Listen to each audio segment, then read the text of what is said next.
sitting back like the seats of an 86 Delta 88 coupe on D's and Bones, baby. That's what I'm talking about. Yeah. Going live in a minute, Blizzard King. This is Winter Dennis Sperling Podcast. You are rocking with the realest black men represented. Ain't no lies, cause we winning. Catching flies, ain't no feelings. Uncle D, we the villain, baby. We just left the village, baby. Now we in them villas, baby. Dennis Sperling Podcast. Tuning in, we get it, baby. You can hate the player, hate the game. We love all you haters. Hate watch, hate watch. Calling lovely ladies. Hands on your knees. You can thank us later. We snatching the crowns off of queens. We obliterate them. Tell the truth, shame the devil. They trying to eliminate us. You begging the sipping haters. Peeling layers off of haters. Whoa. Southern Cadillac music like Outkast. Ain't jumping without bass. Dennis Sperling Podcast. Whoa. Southern Cadillac music like Outkast. Ain't jumping without bass. Dennis Sperling Podcast. Whoa. We have to clean up what's going on in our house before we do anything else.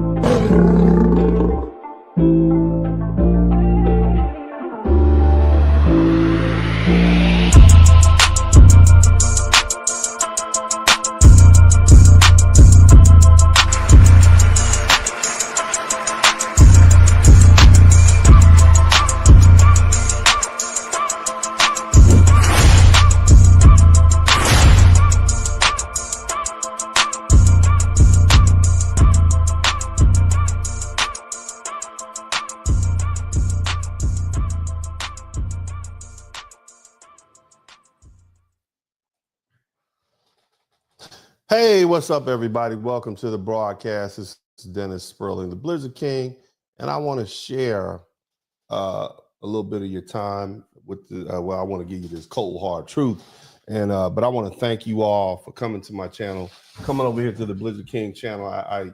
I of course have the Dennis Sperling podcast channel, where we talk about a lot more complicated issues, but it's always important to make sure we do what we're supposed to do. And that's talk about the human aspect of life, you know. And I just want to thank you all for coming here today. And I want to talk to you about a profound, or should I say, the importance of our families and our communities. Now, I'm the father of 3 boys, okay, and I was raised in part by a very resilient Black grandmother and my mother, who was a young woman at the time. I also was raised by my adopted father, whom I'm named after. And unbeknownst to me, I didn't meet my biological father till I was 40 years old. So for the most part, the man that I'm named after, Dennis Sperling, was my father. And man, you know, discipline was the order of the day, okay? In fact, my mother purposely sent me away to live with my father. Again, just so we can distinguish, my father is the man I'm named after, the man that raised me, as opposed to my biological father, a gentleman who I met a little over 10 years ago at this point, when I was in my, I think, late 30s or 40s. But nevertheless, I'm compelled to discuss the critical role of male guidance in raising young men. And see, I know that I would not be who I am but for my father. And although he was very discipline-oriented, man raised on a Marine base in outside of San Diego, by his father, who himself was a Marine sergeant, very disciplined, orderly lifestyle. And I understand the critical role that male guidance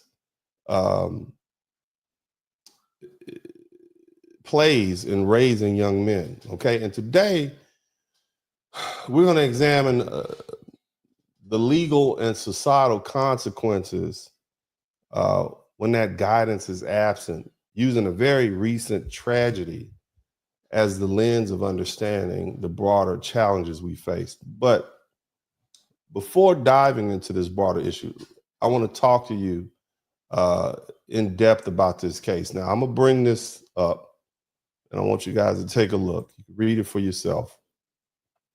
And it's a heartbreaking case. Okay. This mother, in a moment of desperation, she reportedly used a firearm to scare in hopes of disciplining her 16-year-old son. And her intent, as reported, was never to harm this young man, her son. She was simply trying to scare him. But tragically, the situation spiraled out of control, and she accidentally shot and killed her son. Look, so I can't think of anything worse that could happen to a parent. But this incident, it highlights the dangers, number one, of trying to use fear-based and extreme measures in parenting. Okay. But number two, because most fathers use fear-based tactics and extreme measures in parenting. Okay. But the thing is, dads don't have to whip out firearms to do it. They can whip out a belt, they can whip out the hand, and they can cause enough discomfort, both psychological and physical, that will cause for you to get right. You understand? So moms, on the other hand, just their physical limitations, can't do that with a 16-year-old boy who's, for the most part, the size of an adult man. And so this underscores the challenges that many single mothers face when trying to discipline teenage sons without the support of a positive male father figure. And the legal consequences that this mom faces right now, she's likely going to get charged with involuntary manslaughter or maybe negligent homicide or child endangerment. And that reflects the weight of her actions, even though they were unintentional. Now, the boy, he's just 16 years old. He's gone forever. A young life lost to a moment of misjudgment. And this mom is now entangled in the legal system. Okay. Number one, she's going to have to live with the heavy burden of having unintentionally caused her child's death for the rest of her natural life. And this tragedy devastates not just her family, but also the community. And it leaves lasting scars on any of the surviving siblings or any loved ones that knew this young man. Now, look, let's talk about the dynamics of discipline and boyhood. Mothers are naturally nurturers of children, and they provide emotional warmth, care, and unconditional love that form the foundation of a child's early development. Children instinctively look to their mothers for comfort. They look to they follow them around. She's their security. She looks them for she's the supplier of their sustenance, right? Mom feeds them, mom breastfeeds them. This bond is critical. But when a mom is also forced to take on the role of disciplinarian, it creates a psychological confusion in the child. See, discipline inherently requires firmness, boundary setting, and at times a measure of emotional detachment.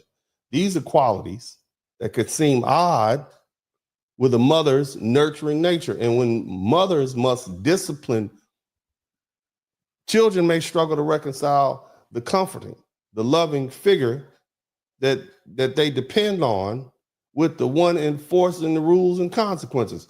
Fathers, on the other hand, are wired for this role. We're built for it. Okay. And dads, right? We're seen as the figure who separates the child from the mother's sphere of nurturing. Children force kids to grow up because they help step them into independence and maturity. And embedded in this separation is the role of disciplinarian. Fathers naturally impose structure and accountability in a way that children often accept more readily because it aligns with the archetype of a guide and a protector. Discipline for men is instinctive. It's what we do. We teach children to prepare for the real world. And our natural inclination is to force boundaries without undermining emotional ties. And it makes us uniquely suited for this role. And this balance between nurturing from mom and discipline from dad, it's essential for a child's growth and mental development. And so, another thing, as a boy transitions to adolescence, they naturally begin to test boundaries and seek their identity. And traditional disciplinary methods, it might have worked, might have been effective when they were little in the early years, but it loses its impact when the child gets older. Okay, and this developmental stage, it necessitates the presence of a strong man, whether it's a father, an uncle, a mentor, who can provide structure and discipline that resonate with a young man. You need something like an enforcer. And in this case, this situation, we see how the absence of appropriate support and guidance escalated what should have been a moment of correction in the tragedy. Fear-based discipline, particularly when it involves weapons, is not sustainable. It's not a solution. Whether you're pulling out a pea shooter or you pulling out something you would use to cut a steak, right? Because I don't want to get demonetized. It still reflects a deeper issue, okay, within our communities, and that's a lack of resources, education, and support, okay? More importantly, it's a sign that you got a lot of single mothers struggling to navigate these very challenging years with their children. Now, when the discipline escalates to violence, then there are going to be some legal ramification. It's going to be severe. All right. Moms who unintentionally harm their children, you're going to face some criminal charges. Like I mentioned earlier, involuntary manslaughter, child cruelty.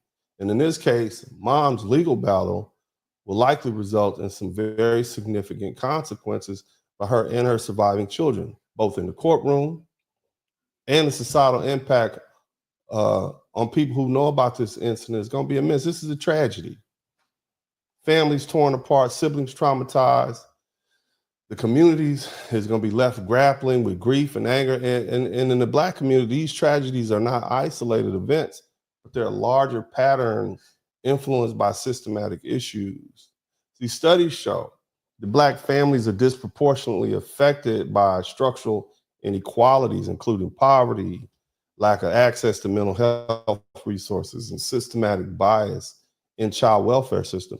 Black children are more likely to be removed from their homes than white counterparts are, and often due to the implicit bias rather than evidence of neglect. Because, you know, we are the bad guy, and they think we are. So this systematic inequity, it exacerbates the challenges that single moms face in raising their sons without any support. Now, there's a simple answer: get married. There's a simple answer: marry before you carry.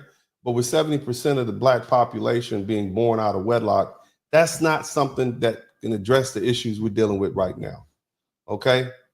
Now, we can ask women to stop doing it, but for the out of wedlock birth rate, we wouldn't have enough Black children or Black families or Black people, because there's not a lot of Black folks getting married. I think 20%, 21% of Black men getting married, and less for Black women.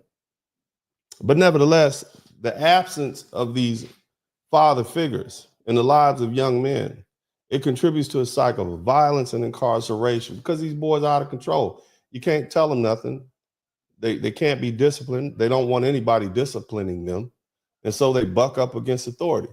See, boys need role models who can teach them how to harness their strength, manage their emotions, and respect authority. Not through intimidation, but through example, primarily.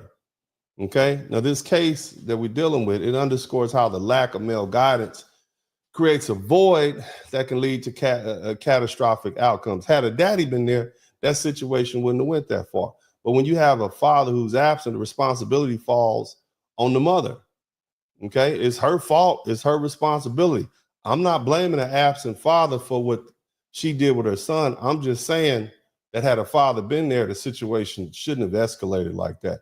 But look, This is a tragedy that predates me, but nevertheless, it's a tragedy nonetheless, and we've seen it before. Okay, it's not just a personal failing; it reflects systematic issues that require collective action. Okay, we need something to drive families back together. There needs to be an incentive to put families back together, and unfortunately, many of the policies that we have been subjected to over the past 60 years have incentivized not only divorce, but also single motherhood. So that needs to be addressed politically and legally.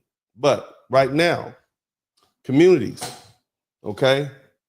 Communities right now, we need to have some mentorship to these young women before they have kids, okay?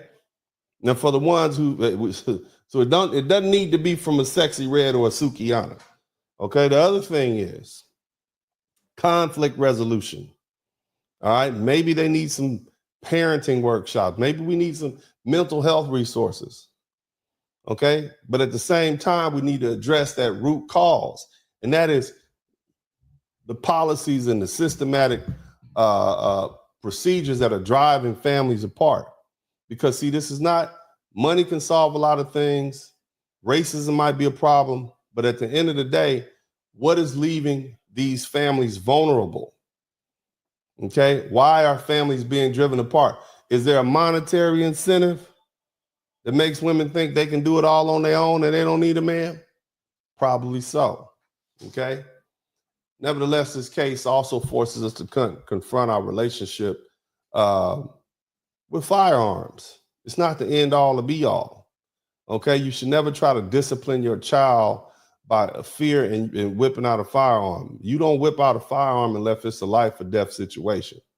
Okay, and we need to educate our communities about the danger of using weapons and the capacity around children, and number one, but especially for the purposes of trying to instill fear in somebody. Look, raising young Black men is a task. I've raised 3.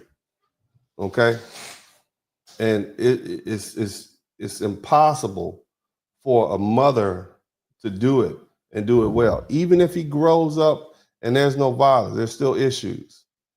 Okay, it's the collective responsibility of both parents to make sure they're involved in this child's life. And hopefully, when you have groups of parents who recognize that, whether they live together, whether they don't live together, hopefully communities will arise where they can have a support system. Again, this is a tragic reminder of what's at stake.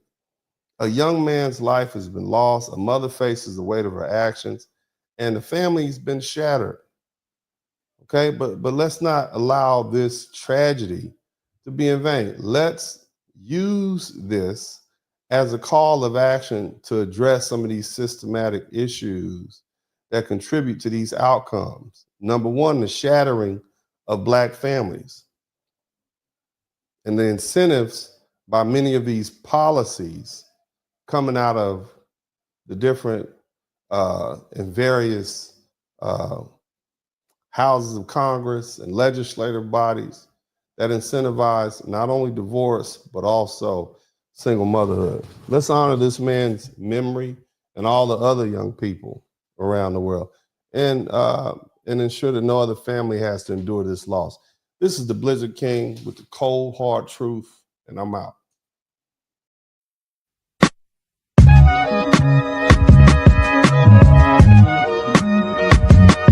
Dennis Sperling Podcast.